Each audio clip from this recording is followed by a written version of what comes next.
Paz do Senhor Jesus seja com todos, amém? Estamos dando mais uma aula de introdução, tá? Aos evangelhos, tá? Os evangelhos que retratam a vida e obra do nosso Senhor e Salvador Jesus Cristo, tá? Nós temos 3 evangelhos conhecidos como sinóticos e um evangelho que é chamado de Evangelho Universal, tá? Nós iremos falar dos povos que contribuíram, tá, para a chegada do Cristo, a chegada do Messias, tá, e também para a preparação dos manuscritos, dos evangelhos, ok? Deixa eu colocar meu óculos aqui, está tudo embaçado, tá? Então, esses evangelhos, eles nos trazem um retrato, uma biografia clara de quem é Jesus, o que ele pode fazer por você, tá? Um Jesus que ele ainda cura, realiza sinais, prodígios, maravilhas. É um Cristo que te ama e fez o melhor por você, o melhor, que foi lhe dar salvação em Cristo, foi lhe dar salvação na cruz do Calvário. Ao ressuscitar, nos deu a justificação. Os nossos pecados foram imputados em Cristo e a justiça dele foram imputadas em nós, tá? Então é muito importante que todo cristão ele tire tempo para estudar os evangelhos. Quando eu recebo novos convertidos na igreja, nós damos exemplares da Bíblia, na nova tradução da linguagem de hoje, e pedimos que eles façam uma leitura dos 4 evangelhos. Uma leitura dupla. Como assim? Leu os 4 evangelhos? Leu? Leia de novo. Só depois da segunda leitura dos 4 evangelhos, nós indicamos ler o livro de Atos, as epístolas paulinas, tá? E também as epístolas gerais. Depois, não indico o Apocalipse, nem peço para ir ao Gênesis. Peço para retroceder novamente aos evangelhos, realizar a leitura dos evangelhos novamente, a leitura de Atos, epístolas paulinas, epístolas gerais, e aí devolvo novamente agora, mando para Gênesis. E aí ele faz a leitura de Gênesis até o Apocalipse. Porque o personagem que ele precisa estar especializado, familiarizado, é o Senhor Jesus Cristo. Ele precisa aprender quem é Jesus, o que ele fez por nós. Muita gente hoje tem buscado a Jesus pelo que ele pode fazer, tá? Entretanto, nós buscamos a Jesus, o amamos, o adoramos, somos seus servos, não pelo que ele pode fazer, mas pelo que ele já fez. Ele nos deu vida eterna. Lá em João 5:24 está escrito: na verdade vos digo que quem ouve a minha palavra e crê naquele que me enviou, não entra em condenação, mas passou da morte para a vida. Ele diz também: as minhas ovelhas ouvem a minha voz, eu as conheço e elas me seguem. Dou-lhes a vida eterna, nunca hão de perecer, e ninguém há de tirá-la das minhas mãos. Você tem Mateus 10:39. Quem quiser salvar a sua vida, perdê-la-á. Mas quem quiser salvar a sua vida, por amor a mim, esse a achá-la-á. Tá? Então,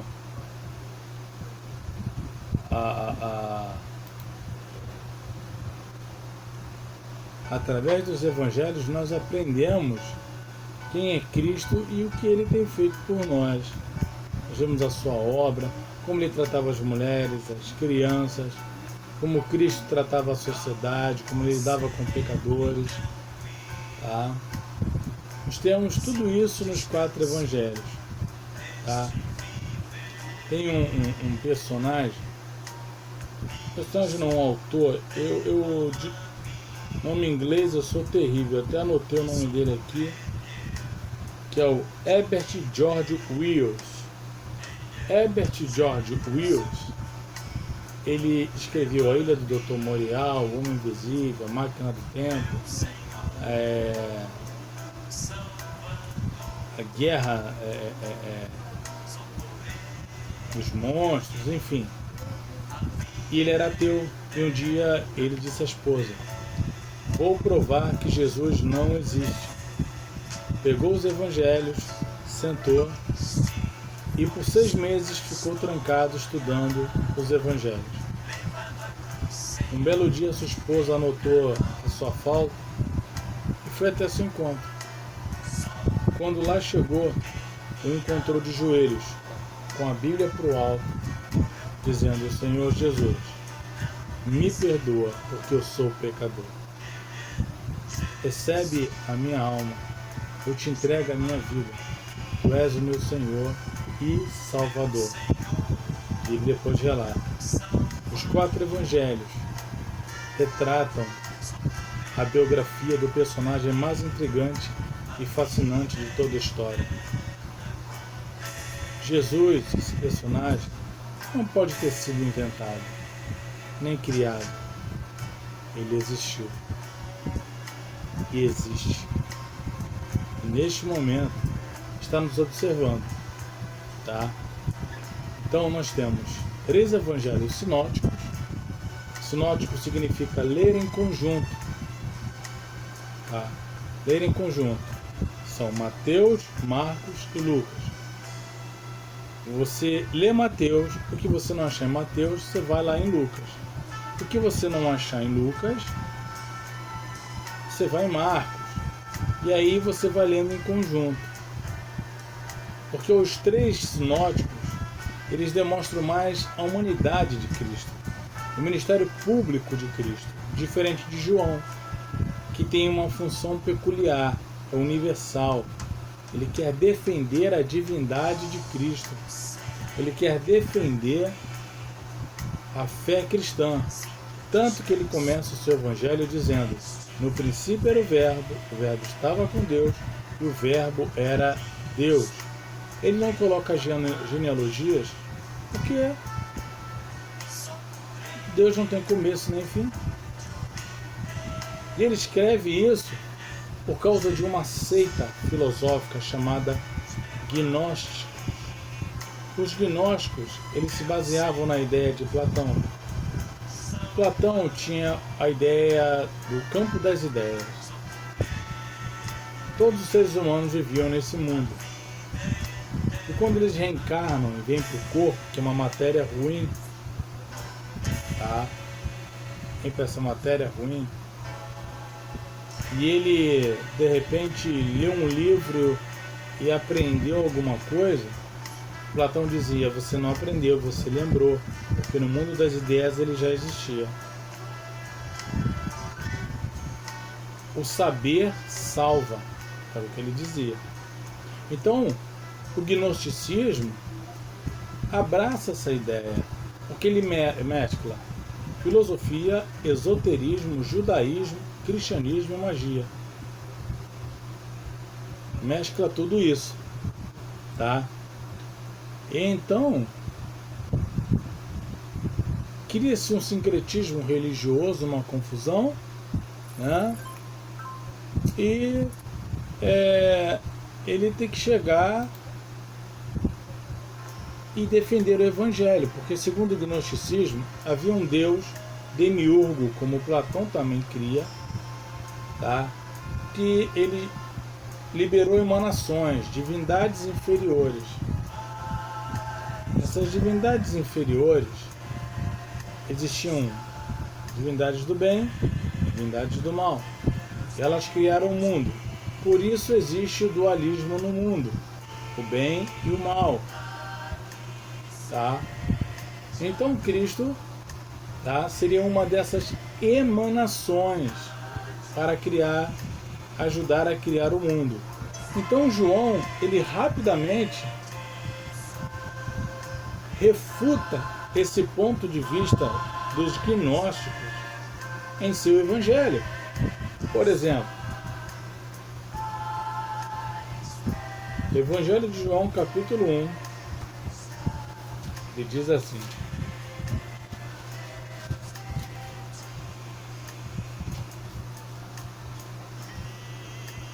no princípio era o Verbo estava com Deus, e o Verbo era Deus. O Verbo é Logos, Deus, palavra ativa de Deus. Ele estava no princípio com Deus. Todas as coisas foram feitas por Ele, e sem Ele, nada do que foi feito se fez. Ou seja, ele já começa dizendo que Jesus é Deus, tá? No mais pleno sentido, nem maior e nem menor, mas exatamente como o Pai e o Espírito. Ele diz em João 10,30: eu e o Pai somos um. Ok? Você tem nos outros evangelhos, tá? Jesus mostrando a sua divindade de maneira implícita. Quando ele cura um paralítico que 4 amigos descem ele pelo teto, ele perdoa pecados, coisa que só Deus pode fazer, e cura doenças, coisas que só Deus pode fazer, mostrando o seu lado divino. Em Marcos, ele chega diante do mar da Galileia, que estava tempestuoso, e como um pai que está aborrecido com aquele filho levado, ele diz: cala-te. Na mesma hora se extinguiu a tempestade. Tá? Então é bom que você aprenda isso, que você estude os evangelhos para conhecer cada vez mais sobre esse Jesus, dos sinóticos, do evangelho, das epístolas. Embora o nosso ponto central que seja os evangelhos, você também precisa estudar as epístolas, que elas vão explicar o evangelho. Os evangelhos não vão explicar teologia, não vão explicar justificação, não vão explicar propiciação, redenção, remissão, não vão explicar isso. Quem vai trabalhar com esse processo é o apóstolo Paulo. Na carta aos Romanos, em Coríntios, em Gálatas, em Efésios, é ali que ele vai trabalhar, tá? É ali. Mas o foco central é aprender sobre a pessoa de Cristo Jesus. Então, vamos imaginar aqui, nós temos 3 evangelhos, um universal, mas que Deus havia preparado tudo desde a fundação do mundo para a chegada de Cristo, porque Apocalipse 13:8 diz que Cristo é o Cordeiro de Deus que foi morto antes da fundação do mundo. Antes que o mundo fosse feito, Cristo já estava predestinado a morrer. Tá? Isso também está em Apocalipse 17:8. 3 povos contribuíram para a chegada do Messias, para o favorecimento do cristianismo. Primeiro foram os gregos, que vieram com a filosofia. A filosofia que trabalha questões existenciais. Tá? Ela não só pergunta por que veio, mas para que veio. Tá? Quem eu sou, para onde eu vou. Tá?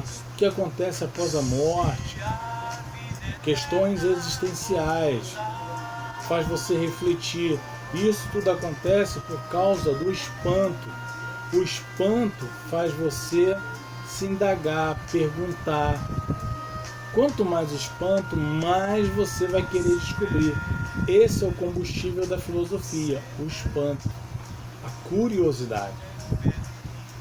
Depois, com Alexandre o Grande, que foi discípulo de Aristóteles, ele teve a ideia de unificar o idioma no mundo inteiro, o grego.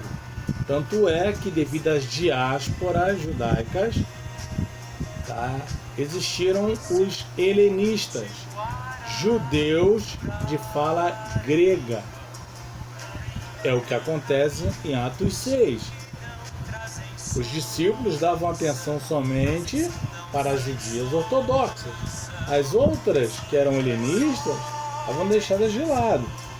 Vendo a confusão começar, tendo esse problema de ordem moral, e social, separaram homens para o diaconato e homens helenistas. E você vê pelo nome: Filipe, Estevão, Nicolau.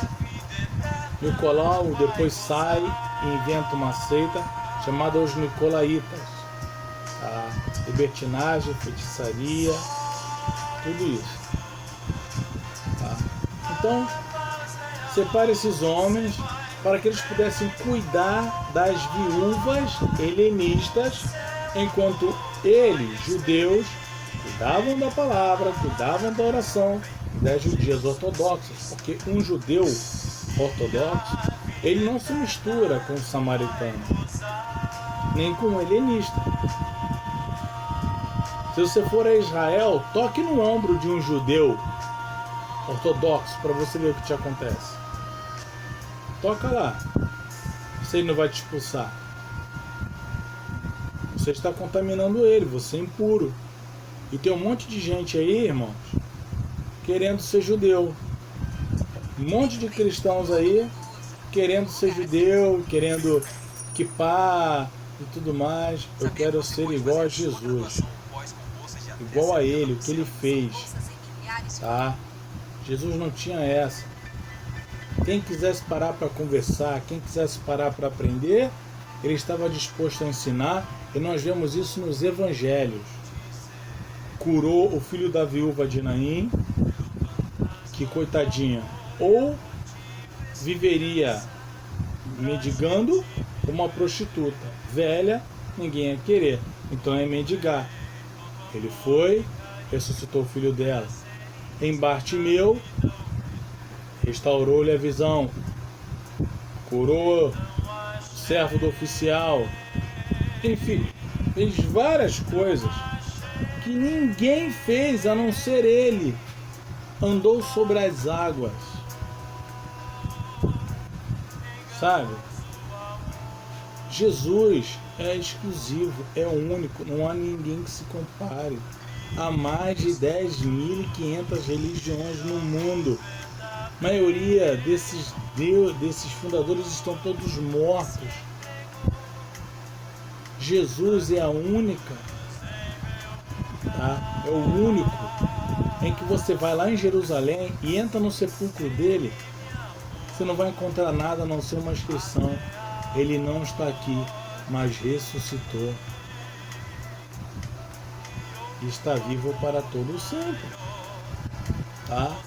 Então, os gregos colaboraram, e muito, porque os evangelhos e os livros do Novo Testamento foram escritos no grego koiné, o grego mais simples. Depois disso, o que ele faz? Você tem aí os romanos. Os romanos trabalharam com uma infraestrutura, um poder bélico, tanto que o mar Mediterrâneo era protegido por eles. Entrou com a Pax Romana, as guerras cessaram durante muito tempo, porque quem ousasse se meter em guerra, Roma entrava e já era. Couraça metálica, espada metálica, capacete metálico, escudo de corpo revestido de couro, lança, canelheiras de metal, sandálias com pregos. Quem iria querer combater um exército desse? Ninguém. Era um exército poderosamente bélico. Os judeus tentaram e no ano 70 Jerusalém caiu por terra. Tá? Ano 70. Ok? Mas a gente vai trabalhando e vendo, né, o que eles contribuíram. Infraestrutura. Haviam ruas pavimentadas, casas pavimentadas, estradas, arquedutos, pontes, tá? E rede de esgotos, coisa que só os romanos fizeram. A proteção pelas vias, não tinham mais saqueadores, bandidos nas ruas, que os romanos estavam fazendo a ronda o tempo inteiro, tá? Não tinha. E essa proteção favoreceu a pregação do evangelho. Paulo pregou aí direto, entendeu? Mas de tanto ele pregar, ele tinha acesso a isso aí, tinha acesso para poder levar, por causa das estradas, das vias. Isso ajudou bastante, né? Outro ponto que a gente tem que ressaltar são os judeus. Os judeus colaboraram com a sinagoga, com a lei e com o monoteísmo. A sinagoga era formada por uma mesa, um livro, do lado uma caixa, uma urna onde se guardava o livro com todo respeito e cuidado, assentos, cantavam-se os salmos, ok? Lia-se Lamentações de Jeremias, tá? Depois alguém era chamado para fazer a prédica. Ele lia e explanava para os ouvintes, como nós vemos na igreja. A igreja é um protótipo da sinagoga. A lei foi o livro padrão regulador do qual o Senhor Jesus usou para levar a sua mensagem. Tanto é que ele disse: eu não vim revogar a lei, eu vim cumpri-la. E Jesus cumpriu ativamente toda a lei e passivamente toda a lei. Como assim passivamente? Ele sofreu as consequências da lei. Porque os nossos pecados, a lei que nós quebramos, tá? Ele recebeu na cruz do Calvário. E lá na cruz do Calvário foi despejado sobre ele toda a ira de Deus. A ira que foi acumulada desde Adão até o último foi despencada sobre ele. Porque era o único que poderia pagar a conta. O pecado nunca é cometido com uma pessoa, é cometido contra Deus. Deus é um ser infinito. Então, as consequências são infinitas. O ser humano não pode pagar. Salmo 49, 7 e 8 diz: a dívida é infinita. Não tem como pagar. Então, Jesus, ele vem, tá? Ele vem, divino humano, enviado no útero de Maria pelo Espírito Santo, é protegido o útero de Maria para que os maus traços de caráter não entrem em Jesus. O cordão umbilical de José e Maria não existe, ou seja, o pecado de Adão que estava em José não passa para Jesus, nem o pecado de Adão que estava em Maria passa para Cristo, porque o poder do Altíssimo estava envolvendo Maria, o seu ventre. Então Jesus nasceu sem pecado, embora tenha nascido como um nenê normal, mamado na teta da mãe normal, comido como qualquer criança, mas ele não tinha pecado. Aos 30 anos começa o seu ministério, nós vemos em Lucas 3:23, tá? E por aí ele segue em diante. Tá legal? Então, os três povos que contribuíram: Grécia, Roma, judeus. E aí você sabe com que eles contribuíram, tá? Bom, depois disso, nós temos aqui algumas questões que nós devemos levantar, tá? Da sua própria apostila, seu próprio livro. Um deles, por exemplo, existem discrepâncias, conflitos entre os evangelhos? A resposta é não. Mas cada um conta uma coisa. Cada historiador conta a sua história dentro da sua ótica, perspectiva. Se Mateus viu que Jesus curou 2 cegos, Marcos viu que ele curou um e tinha o nome de Bartimeu, e Lucas viu um que ele curou, mas não sabia o nome, não interessa. O que interessa é que houve a cura de um cego. Tá? Mateus não sabia o nome de nenhum dos dois. Marcos só sabia o nome de Bartimeu. Tá? Só sabia o nome de Bartimeu. Já Lucas não sabia o nome de ninguém. Então, só a cura. Entendeu? E aí a cura foi feita e a glória foi para Cristo, foi para Deus. Tá? Agora, não tem discrepâncias. Tem tentação lá no livro de Mateus. Tem uma tentação no livro de Lucas. Mas lá em Marcos é pequenininho. Não importa, está falando da tentação. Vamos entender o seguinte. Os 3 sinóticos. Judeus. Mateus escreve para os judeus. Apresenta Jesus como Messias. Qual é a ideia? É apresentar um Jesus rei. O rei que eles esperavam já veio, cumpriu seu objetivo, retornou aos céus e em breve voltará. Enquanto os judeus estão esperando a sua vinda, nós esperamos o seu regresso. Tá? Então, Mateus apresenta muitas parábolas, muitas histórias, ensinamentos, culturas judaicas, tudo lá para o povo judeu.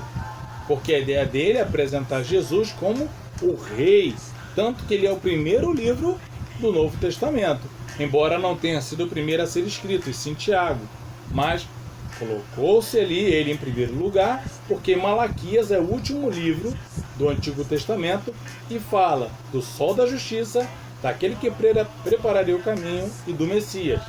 Então, nenhum outro livro melhor para se encaixar do que Mateus. Depois você tem Marcos. Marcos apresenta o seu evangelho, que é o evangelho petríneo, que ele ouviu de Pedro, pregações de Pedro em Roma. Ele escreve o seu evangelho conforme Pedro vai pregando. Ele vai escrevendo. E aí vai escrevendo e chega um momento que ele coloca tudo em ordem cronológica e deixa para a igreja. Ele apresenta um Jesus dinâmico, um Jesus ativo, um Jesus curando, um Jesus atuando, sabe? É como um filme. Você quer ler a vida de Jesus de maneira rápida, como se fosse um filme, leia o Evangelho de Marcos. Lucas é o mais detalhista. Além de médico, ele era filósofo, tinha um grego perfeito, isso todos os teólogos, tá, concordam, ok? Ele fala de coisas que, por exemplo, ele fala de hemartidrose, quando Jesus transpira sangue. Essa coisa acontece quando a pessoa está em extrema tensão e as glândulas sudoríparas elas se dilatam, o indivíduo começa a transpirar sangue, tanto que desce um anjo para dar força a Jesus. Marcos mostra Jesus se compadecendo das mulheres. Lucas mostra Jesus se compadecendo das mulheres, tá? Mostra também um humano perfeito, um exemplo a ser seguido. Embora seja Deus, é humano ao mesmo tempo. Esse é o exemplo a ser seguido, porque os gregos, eles amavam o ser humano, o homem era o ápice. Então ele fala, está aqui o exemplo de um homem perfeito, obediente, justo, bom, íntegro e verdadeiro, Jesus. Tá? Então ele escreve com riquíssimos detalhes, tá? Riquíssimos detalhes. Ele conta até a história da viuvinha, que todo mundo pega, a história da viuvinha que coloca 2 moedinhas e fala, olha o tamanho da fé dessa viuvinha. A viuvinha colocou 2 moedinhas, agora ela é a abençoada por isso. Não. Você tem que ler o contexto. O contexto era o seguinte, Lucas 21,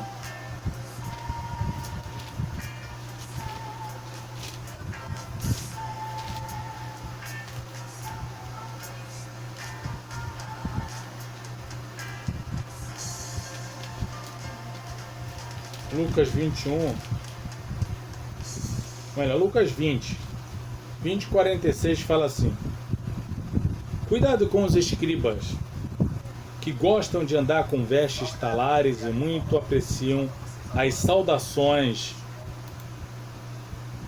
nas praças, as primeiras cadeiras nas sinagogas e os primeiros lugares nos banquetes. Eles devoram as casas das viúvas e, para o justificar, fazem longas orações. Estes sofrerão juízo muito mais severo. É o que muitos estão fazendo hoje, pegando o Evangelho, contando uma história, sabe, que a Bíblia não diz, e pedindo uma quantia exorbitante de dinheiro de pessoas coitadas que não tem nem o que comer, tá? Porque nessa época aqui, o templo, por isso que Jesus entra com o azorrague e sai dando em todo mundo. Fica na frente que tu toma também. Por quê? O templo ali era um local de troca de moedas, venda de animais para serem sacrificados. Uma parte ficava com o dono da barraca, uma ia para o sacerdote, o restante para o sumo sacerdote, e uma parte desse montante ia para Pôncio Pilatos. Estavam fazendo da casa do Senhor negócio. Eles diziam que quanto mais, tá, você desse dinheiro, mais os seus pecados eram perdoados. E a coitadinha da viúva vai lá com as 2 moedinhas. E Jesus diz, olha, ela nem precisava ter feito isso. Eu já perdoo ela, porque eu vi o tamanho da fé. Ela só tinha 2 moedas. O restante deu do que sobrava, ela não, coitada. Não vai ter nem o que comer daqui a pouco. E foi lá colocar 2 moedas. Mal sabe ela que eu estou perdoando os seus pecados. Não é assim? Você tem Mateus, quando Mateus, Jesus fala dos fariseus, ele fala, vinde a mim todos vós que estáis cansados e sobrecarregados, que eu vos aliviarei. Tomai sobre vós o meu jugo e aprendam de mim, que sou manso e humilde de coração, e vocês acharão descanso para as vossas almas, porque o meu jugo é suave e o meu fardo é leve. Por que Jesus fala isso? Ele faz alusão ao jugo, onde 2 animais entravam. Não podiam ser 2 animais diferentes, iguais, mas tinha que ser um velho e um novo, um cavalo velho e um cavalo novo, um boi velho e um boi novo, porque o boi velho ia pastando. Quando o novo queria se desvirtuar, o velho trazia ele de volta para o caminho. Então o que Jesus está seguindo? Venha para mim e eu vou levá-lo para o caminho certo. Vou levá-lo para o caminho que te leva, para o caminho que conduz ao Senhor. Eu sou o caminho, a verdade e a vida. Entende? E ele fala isso contra os fariseus, que colocavam um jugo pesado. Isso está em Mateus capítulo 23. Perdão. Mateus 23.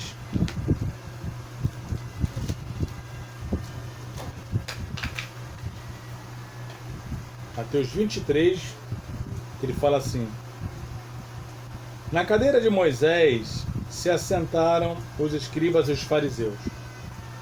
Portanto, façam e observem tudo o que eles disserem a vocês, mas não os imitem em suas obras, porque dizem e não fazem. Atam fardos pesados, difíceis de carregar, e os opõem sobre os ombros dos outros, mas eles mesmos nem com o dedo querem movê-lo.